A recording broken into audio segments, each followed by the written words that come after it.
ভালো একটা বিপদে পড়লাম তোরে ভাই। এই যে টি-20 বিশ্বকাপে ভারত পাকিস্তান ম্যাচটা হলো, যেইখানটাতে ভারত হেসে খেলে কাঁদিয়ে নাচিয়ে উড়িয়ে ঘুরিয়ে পাকিস্তানকে 61 রানে হারিয়ে দিল, এই টার্নিং পয়েন্টের একটা ভিডিও করলাম। অথচ আমার সেই টার্নিং পয়েন্ট অনেকেরই পছন্দ হচ্ছে না। তারা বলছেন যে ভাই কিসের ঈশান কিষানের ব্যাটিং ইনিংস, কিসের তার ওই একটা ইনসাইড এজের কথা আপনি বলেছেন, এগুলা কোনো টার্নিং পয়েন্ট না। টার্নিং পয়েন্ট হচ্ছে গিয়ে আসল টার্নিং পয়েন্ট এই ম্যাচের আমিনুল ইসলাম বুলবুল, বাংলাদেশ ক্রিকেট বোর্ড প্রেসিডেন্ট, তার ওই কাইট ডিপ্লোমেসি, ওই যে ঘুড়ির ডিপ্লোমেসি যে তিনি করে পাকিস্তানে গেলেন, পাকিস্তানকে ভারতের বিপক্ষে ম্যাচ খেলতে রাজি করালেন, সেটাই নাকি আসল টার্নিং পয়েন্ট।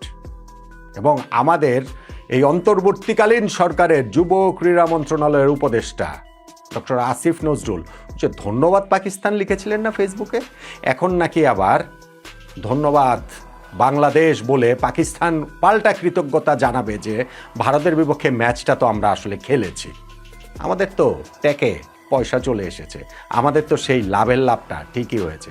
তাতে করে বাংলাদেশকে আমরা স্কেপগোট বানানোর প্ল্যান ছিল, বাংলাদেশকে সেইটা আসলে বানিয়ে দিয়েছে।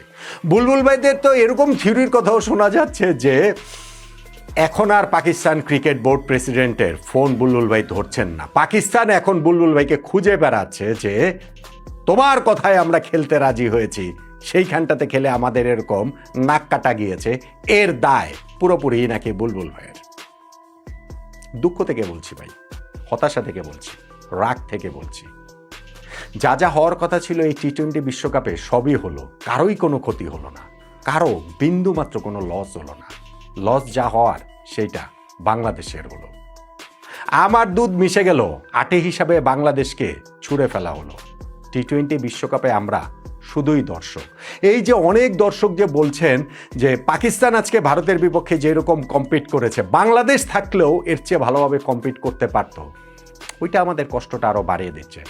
অবভিয়াসলি ভারত পাকিস্তানের গ্রুপে তো আর বাংলাদেশ নাই, কিন্তু এই ওয়ার্ল্ড কাপে বাংলাদেশের কত ভালো করার কথা ছিল, কত ভালো করার প্রতিশ্রুতি ছিল। আমরা টি-20 ফরম্যাটের টিমটা কীভাবেই না গুছিয়ে নিয়েছিলাম, অথচ আমাদের এখন ভারত পাকিস্তান ম্যাচ দেখে সান্ত্বনা খুঁজে নিতে হচ্ছে।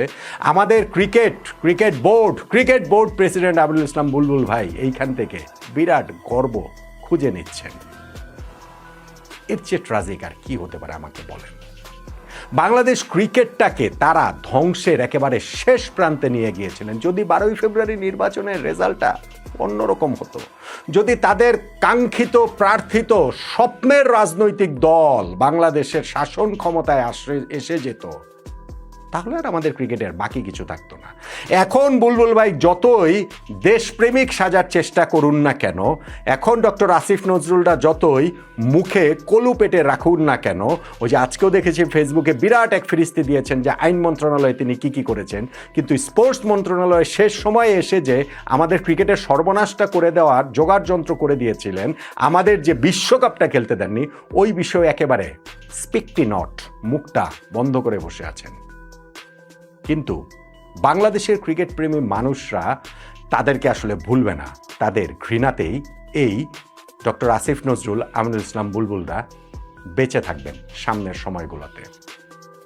দেখেন, ভারত পাকিস্তান এই ম্যাচটা এক অর্থে আপনি যদি ক্রিকেটীয় পয়েন্ট অফ ভিউ থেকে বলেন, তাহলে খুব একটা আর এখন রোমাঞ্চ টোমাঞ্চ ছড়ায় না। এইগুলো আমরাও মিডিয়া আরোপিত এগুলা দেই। হ্যাঁ, ওই দুই দেশের রাজনৈতিক সম্পর্কের জায়গাটা যেহেতু তীব্র বিরোধের রয়েছে, ফলে ক্রিকেট মাঠে এটার একটা প্রতিফলন দেখার প্রত্যাশা থাকে। কিন্তু ওই যে ভারতের ক্যাপ্টেন সূর্যকুমার যাদব বলেছিলেন না যে আপনারা সাংবাদিকদের লাস্টে এসে একেবারে সময় বলেছিলেন যে কিসের রাইভালরির কথা বলেন, পাকিস্তানকে আমাদের সঙ্গে এখন আর রাইভালরির কোনো জায়গা আছে? Which is true. আপনি যদি এভাবে হিসাব করেন, টি-20 ফরম্যাটে এই 17 বার দেখা হলো ভারত পাকিস্তানে, তার মধ্যে 14 বারই ভারত জিতেছে, পাকিস্তান জিতেছে মাত্র 3 বার। ওয়ার্ল্ড কাপ নামের সঙ্গে আছে টি-20 world cup, one day world cup মিলিয়ে, তাতেও 17 ম্যাচে এই দুইটা দল পরস্পরের মুখোমুখি হয়েছে। 16 বার ভারত জিতেছে, পাকিস্তান জিতেছে মাত্র 1 বার। মানে পাকিস্তানের ওই এক জয়টা তো এখন মহাবিস্ময়কর ঘটনা ঘটছে। এবং সেকেন্ড জয় আইসিসি ওয়ার্ল্ড কাপে পাকিস্তান আর কখনো ভারতের বিপক্ষে পাবে কিনা, কিংবা কখন গিয়ে সেইটা পাবে, সেটাও তো একটা গবেষণার জায়গায় চলে যাচ্ছে। ওই যে ভারত ওই যে সব কোনো একটাতে দেখছিলাম না 20টা না 21টা ম্যাচ টানা টসে জিতেছে, যেইটা প্রবাবিলিটির হিসাবে 10,48,000 বারের মতো একবার ঘটতে পারে। তো এখন তো ভারতের বিপক্ষে পাকিস্তানের আইসিসি ইভেন্টে যেখানটাতে ওয়ার্ল্ড কাপ সংযুক্ত রয়েছে, টি-20 ওয়ার্ল্ড কাপ বা ওয়ানডে ওয়ার্ল্ড কাপ, সেইখানকার জয়টাও তো প্রবাবিলিটির হিসাবে ওই রকম একটা জায়গাতেই চলে যাচ্ছে।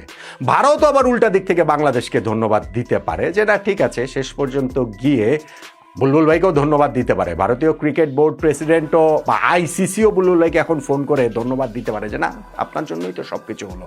মানে বুলবুল ভাইয়ের যে দাবি, সেই দাবির কথা যদি বলি, বুলবুল ভাই তো এমনি আমাদের ফোন টোন ধরেন না, ব্লক করে রাখে না।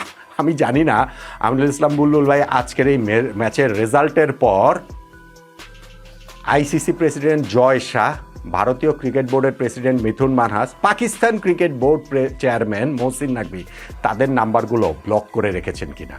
কেননা এখন তারা ফোন করলে বুলবুল ভাই আসলে কি বলবেন, কার সাথে কি বলবেন, তো তার চেয়ে নাম্বার ব্লক করে রাখা ভালো না? সাংবাদিকদের নাম্বার যেভাবে তিনি ব্লক করে রাখেন, তেমনি এই ICC chairman, PCB chairman, Indian cricket board president, তাদের নাম্বারগুলো ব্লক করে রাখলেই বুলবুল ভাই আসলে